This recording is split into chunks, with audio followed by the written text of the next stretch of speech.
Alors, on est ici au vernissage de l'exposition Obvious. The Erosion of Self, qui est l'utilisation de l'intelligence artificielle dans l'art. On va en savoir un peu plus et je vous tiens au courant. Bonjour, je suis avec le président fondateur du Festival Nouvelle Vague. On vient d'inaugurer quelque chose d'absolument exceptionnel dont l'œuvre se découvre de près et de loin. De près et de loin. Voilà, quelle idée d'ailleurs, qu'est-ce qui vous a amené à choisir cette Quelle œuvre idée. Alors, et le rapport avec les nouvelles vagues? Biarritz Film Festival Nouvelle Vague, c'est bien entendu un festival dont le cœur central est le cinéma, mais c'est la nouvelle génération, c'est la jeunesse, et puis c'est un peu tentaculaire, petit à petit, on commence tout doucement. On aime la musique parce que c'est la jeunesse, on aime l'art contemporain parce que c'est la jeunesse. On est là pour donner la chance aux jeunes créateurs de cinéma, mais pourquoi pas créateurs d'art. Et puis on a beaucoup aimé le travail de ce trio Obvious, qui a fait toute une œuvre pour Nouvelle Vague avec l'intelligence artificielle, mais créée par des artistes, donc l'intelligence artificielle ne remplace pas l'artiste. Et ça nous a fait plaisir de les exposer. Je sais pas si on m'entend. Dans un cadre prestigieux, un peu bruyant quand les... Un peu bruyant, voilà pourquoi on retrouve ce trio qui s'appelle Obvious à Nouvelle Vague cette année. Voilà.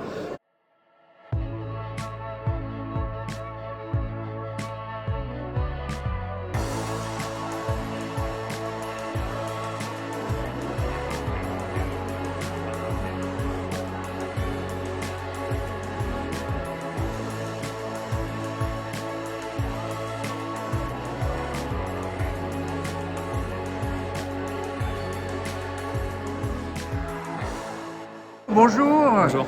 On est ici au Festival Nouvelle Vague, la 4e édition, et vous, votre œuvre qui vient d'être inaugurée. Vous voulez bien nous en parler un petit peu? Bien sûr, alors du coup je m'appelle Hugo Cazet-Dupré, je fais partie d'un trio d'artistes qui s'appelle Obvious, avec Gauthier Vernier qui est juste là et Pierre Fautrel.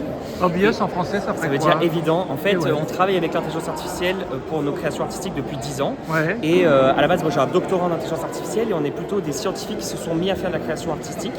Et on développe nos propres algorithmes d'IA pour faire notre création. Vous utilisez la science pour faire un peu votre Tout art. à fait. Notre inspiration, par exemple, c'est Léonard de Vinci. C'est les personnes qui utilisent la science pour faire un art infusé par la science et qui est intéressant par la technique et aussi par le propos. Donc ici, on est ravis de présenter pour la première fois une œuvre qui s'appelle The Erosion of Self, qui est un grand monolithe de 2 mètres et de 80 cm par face. En céramique. En céramique, faite à la main. Donc avec... chaque tuile, on va dire, vous avez fait chaque tuile à la main ou c'est Tout à fait, c'est ça. Ah ouais. Chaque tuile a été faite et cuite à la main et ensuite il y a une impression UV sur ces tuiles-là avant de les vernir. Ah ouais. Et l'idée c'est que de loin on voit une œuvre abstraite Ouais, qui est issue d'un algorithme qu'on a créé qui crée des formes abstraites et qu'on travaille beaucoup. Et ensuite, quand on se rapproche plus près, on voit des scènes apparaître et on va se rapprocher. On va y aller. Donc il y a plusieurs civilisations là. C'est Tout quoi? à fait. C'est du gruyère? Quelle inspiration? Alors l'inspiration qu'on a, c'est en fait de plus en plus au niveau de l'intelligence artificielle, il commence à y avoir des types d'IA qui s'appellent les agents, qui sont des sortes de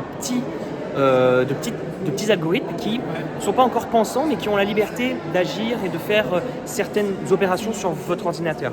Et nous, ce qu'on a décidé de faire comme expérience, c'est de mettre des milliers d'agents dans une petite simulation et de les faire interagir sans leur donner de tâches, mais simplement en leur laissant la liberté de s'exprimer, de faire des choses. Et finalement, ils ont créé des rites, des religions, des alliances, des conflits.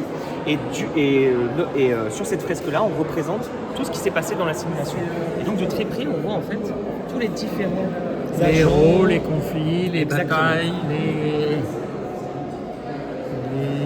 architectures. assez Lord of the Rings presque. Un petit peu. Et donc l'idée, c'est que ce qui a beaucoup émergé de cette simulation, c'est les agents se sont questionnés sur le fait d'être anonymes, leur identité, et c'est beaucoup retranscrit en fait dans leur questionnement. Donc ils se sont posé la question de pourquoi ils existent, pourquoi ils ont été mis dans cette simulation, parce que en général ces agents ils ont un but, et là on leur a pas donné de but, donc ils se sont posé la question de quel était leur but, leur raison d'existence.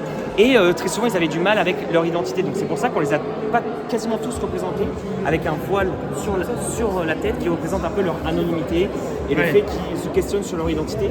D'où le titre de l'œuvre, The Erosion of Self, le fait de perdre son identité, de se questionner sur son identité. Ah oui. Et donc c'est un questionnement qu'on a sur l'IA aujourd'hui. Est-ce que l'IA a une identité? Est-ce qu'elle peut créer sa propre identité? Et on pose ces questions-là à travers nos créations. Est-ce que vous avez des préférés? Est-ce que j'ai des préférés? Une petite scène préférée ou moi, quelque chose qui vous a surpris? Ce qui m'a surpris, moi, une grosse partie de ce sur quoi j'ai travaillé, c'est sur la jonction entre les différentes parties, entre les différents aplats de couleurs. Et je trouve qu'il y a des endroits qui sont très très intéressants. Les jonctions d'aplats de couleurs.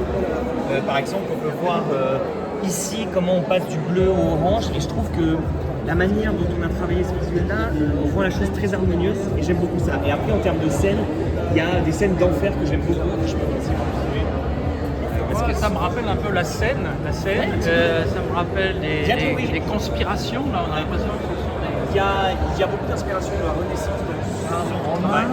Voilà, ici on a un peu des sortes d'enfer. Ici il y a des conflits que j'aime pas mal aussi avec du sang. Là, c'est l'enfer. Voilà. Et donc effectivement on a beaucoup d'inspiration de la Renaissance et des anciens mouvements artistiques. L'IA c'est un outil qui se base sur des données déjà existantes et nous on essaie de les réinterpréter et on se base beaucoup sur des mouvements historiques. Donc on essaie de les réinterpréter à notre manière et de se les approprier et de les exprimer d'une manière différente ensuite. Quand vous présentez ça à des artistes peintres, Ouais. qu'est-ce qu'ils vous disent? Alors très souvent, la première réaction lorsqu'on travaille avec de l'IA pour la création artistique, c'est un rejet, c'est de se dire « mais non, l'IA c'est ce qui va remplacer les artistes, c'est quelque chose dont on a peur, qui va nous remplacer ».